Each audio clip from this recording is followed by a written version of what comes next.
In this video, we will discuss properties of logarithms and logarithmic scales.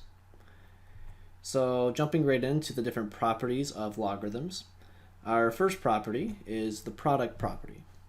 And this property says that if you have log base b of m times n, that equals log base b of m plus log base b of n. So in other words, we can separate this multiplication of the m times n as the sum of two separate logarithms, as we see here. We can verify this indirectly. So what if we had log base 10 of 10 times 100? All right, so if you do that, okay, on the left side, that would give you log base 10 of 1,000. And we know that 10 to the third power is 1,000, so that would equal 3. On the other side, we're saying that that's the same thing as doing log base 10 of 10 plus log base 10 of 100, where you separate the 10 and 100 into two different logarithms. Well, log base 10 of 10 is 1, because 10 to the first power is 10. Log base 10 of 100 is 2, because 10 to the second power is the 100. And 1 plus 2 equals 3. So we have verified indirectly that this property is true. We can separate a logarithm. If you see multiplication, we can separate it as the sum of two separate logarithms. Our second property is the quotient property. So it's the same idea as the product property, where here instead of multiplication, we have division, and instead of separating as a sum of two logarithms, we have it separated as a difference of two logarithms. And again, we can verify that with a similar example where we have log base 10 of, let's say, 100 over 10. So if you do that, okay, that would be the log base 10 of 10, because 100 divided by 10 is 10, and 10 to the first power is 10. So that would equal 1. Now what we're saying is that we can separate that as a difference of two logarithms, where we have log base 10 of 100 minus log base 10 of that denominator of 10. Log base 10 of 100 is 2, log base 10 of 10 is 1, and 2 minus 1 is 1. So again, we have verified that that is a true statement. And again, this is an indirect proof, but we're showing you that this property does hold to be true. The third property that we have is the power property. And this property says that if you have the logarithm of m to some power, we can bring that exponent out in the front and have multiplication of that. So we'd have k times the log of m. And again, we can verify this indirectly. So if we have log base 10 of, let's do 10 to the third power, okay, we know 10 to the third power is 1,000. So we have log base 10 of 1,000, which is equal to 3, because 10 to the third power is 1,000. Now what we're trying to say is that we can bring the 3 out in the front and write that as 3 times log base 10 of 10. Well, log base 10 of 10 is equal to 1, because 10 to the first power is 10, and 3 times 1 is 3. So notice we do have the same solution.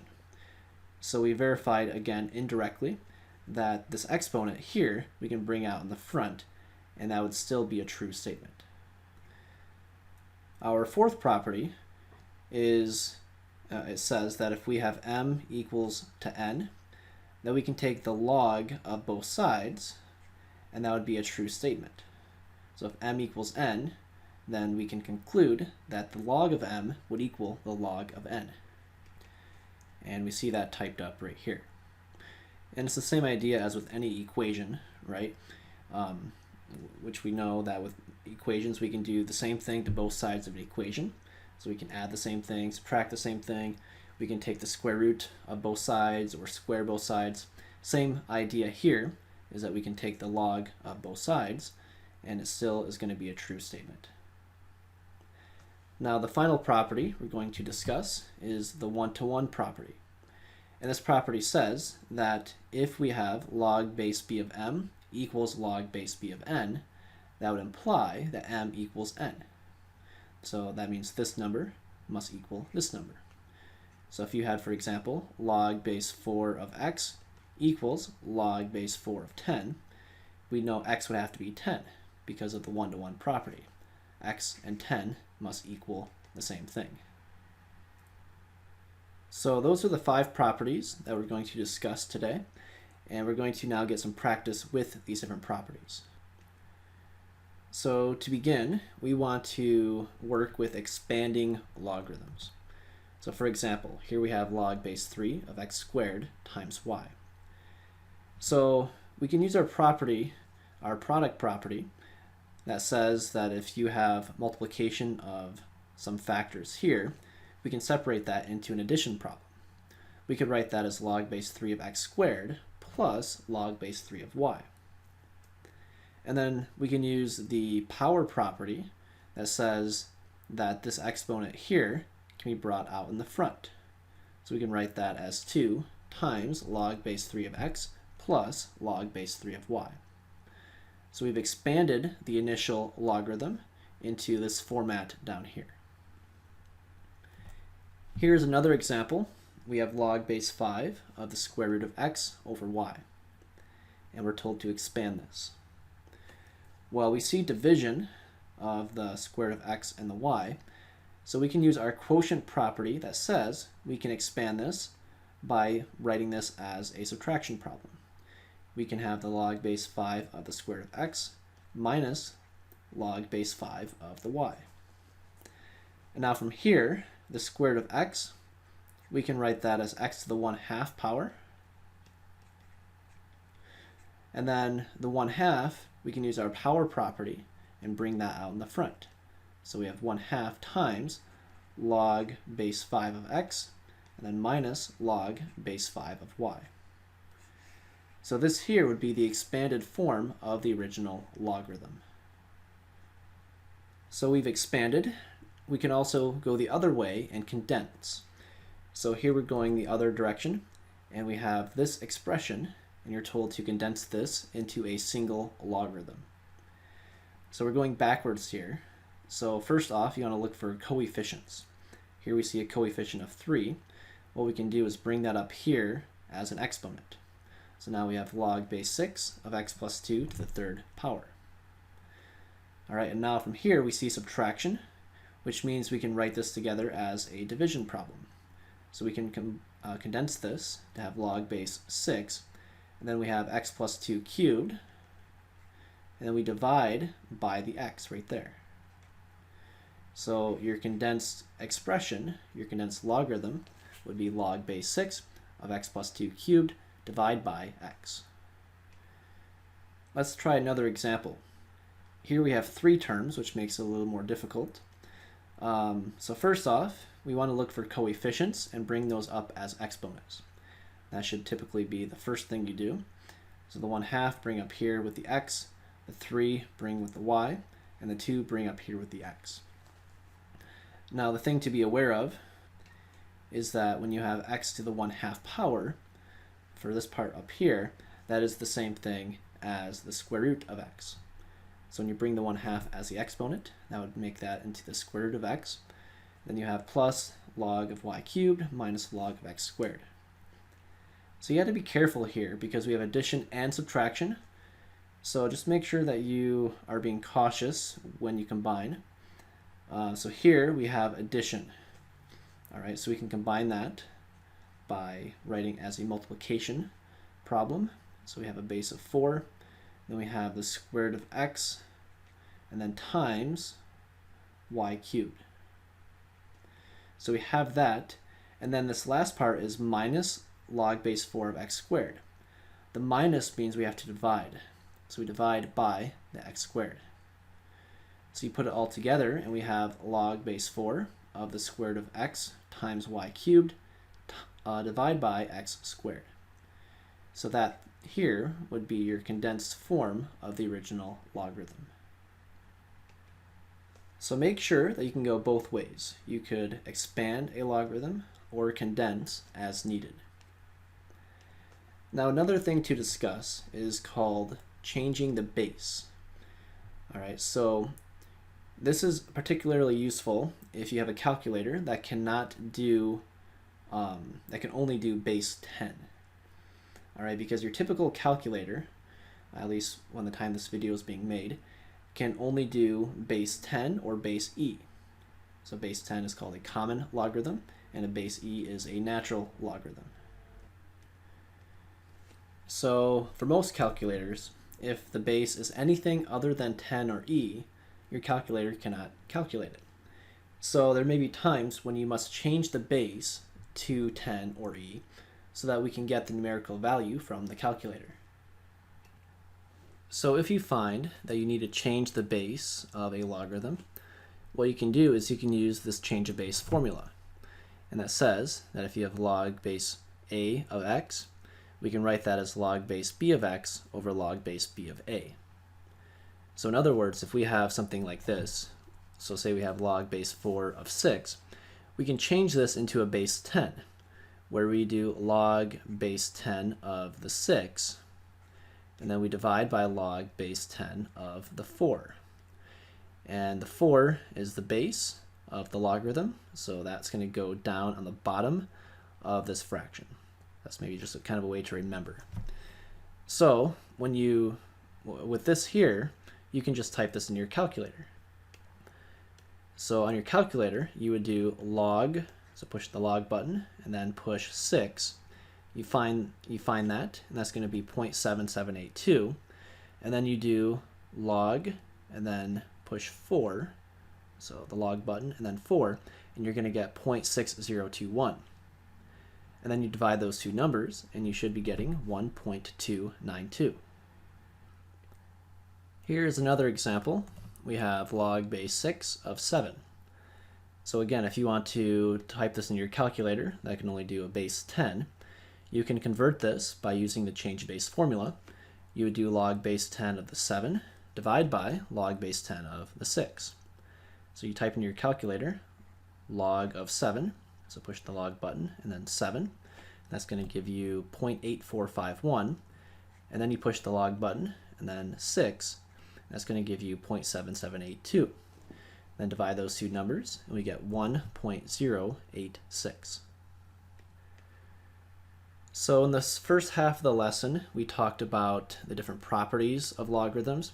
We talked about the change of base formula. Now the second half of the lesson, we're going to talk about different logarithmic scales.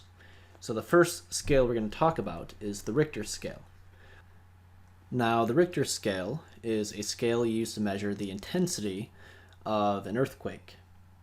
All right, so it starts at 0, where 0 would be a 0-level earthquake, which is the smallest earthquake that can be measured by the seismogram, which is the instrument used to measure earthquakes.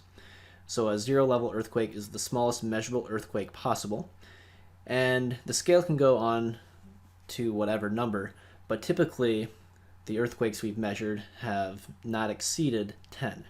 So it's usually between 0 and 10. And the formula to determine the magnitude of the earthquake is given here, where m is the magnitude, or the number on the Richter scale. That's equal to the logarithm of I, which is the intensity of the earthquake, divided by I sub 0, which is the intensity of a 0-level earthquake. All right, so here we see that typed up. And from here, we want to use the Richter scale. We want to learn how to work with this scale. So here we have an example. We are told to find the Richter scale magnitude to the nearest tenth of an earthquake that has an intensity of I equals 900,000 times the intensity of a 0-level earthquake. All right, so what we do is we can use our formula of m equals log of I over I0, I sub 0, and we can figure out what this is equal to based off what we were given right here. Because if we take that equation and we divide both sides by I sub 0, what's going to happen is now we have 900,000 equals I over I sub 0. So now we can replace the I over I sub 0 with 900,000. All right, so m would equal the log of 900,000.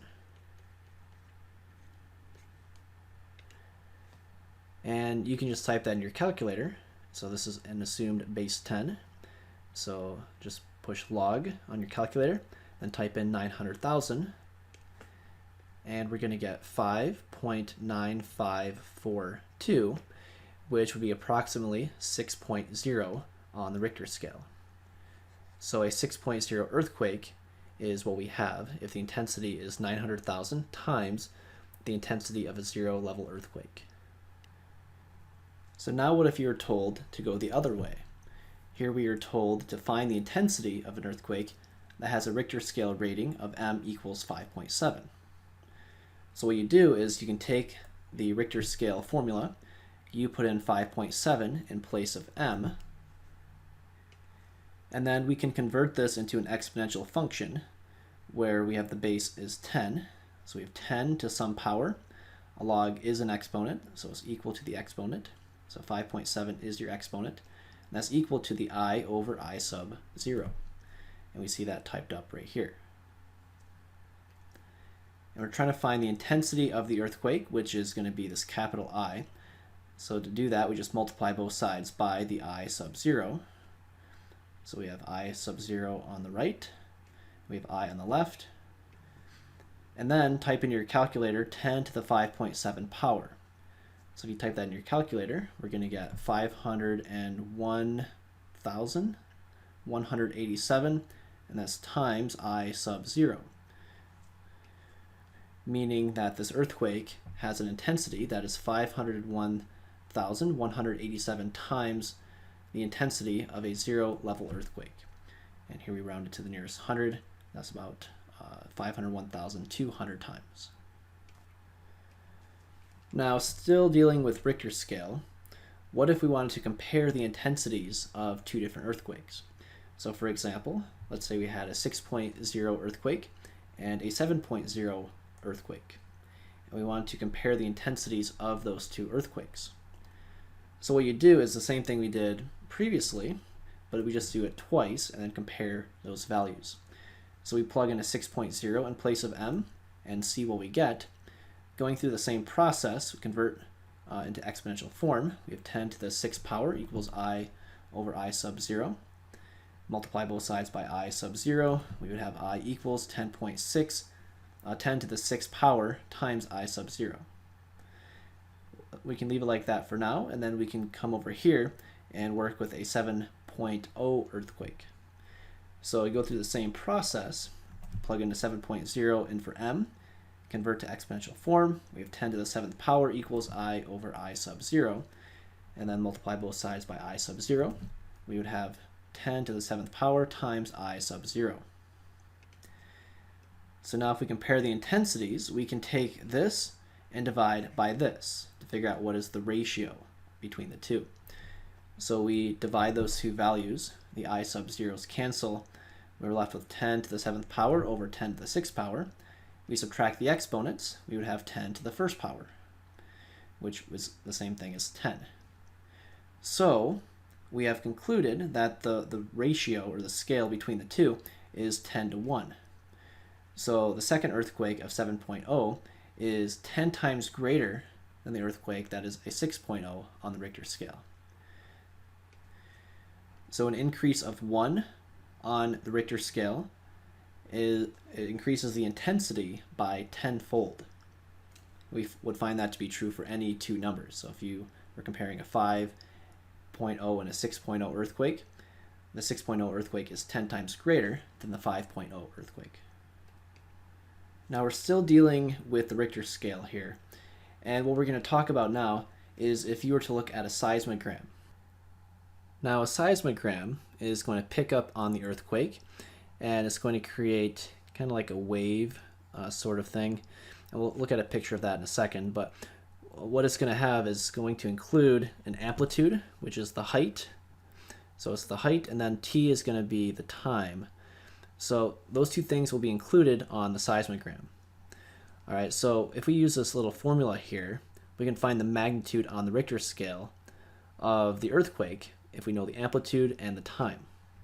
So m is magnitude, a is amplitude of the waves on the seismogram, and then t is the time in seconds from one wave to the next. And we're not going to go into detail with all of that information, but we're going to just be given the information and then plug it into this formula. Now, for example, here we see a picture of what a seismogram reading would look like. So it's something like this, where the bigger the amplitude, that means the more intense that the earthquake is.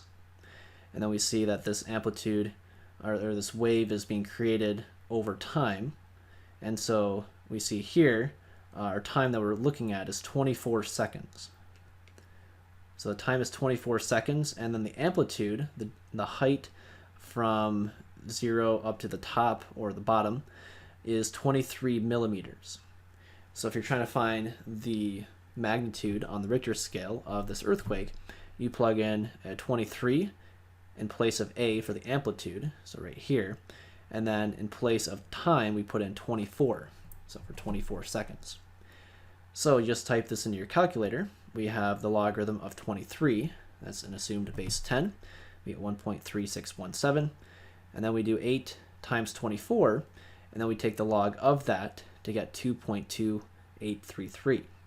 Then multiply that by 3 on the outside, and then subtract 2.92. And then you just type that all into your calculator, and you're going to get a magnitude of 5.2916, which would round up to about 5.3 on the Richter scale. So again, we can take the seismogram reading like that and determine the magnitude, and this is what they would report to the public when they're discussing the magnitude of the earthquake. Now, another logarithmic scale that we have to talk about is the pH scale. And this was alluded to in the previous lesson, but we'll talk about it again here, where the pH of a solution, this is a scale to determine if a solution is acidic or basic. So if it's a base or an acid, and how much of a base or acid is it? All right, so on the pH scale, the scale goes from 1 to 14. All right, and if it's 1 through 6, 1 through 6 would be acidic, and then 7 would be neutral, it's right in the middle, and then if it's bigger than 7, so like 8 through 14, that's going to be basic.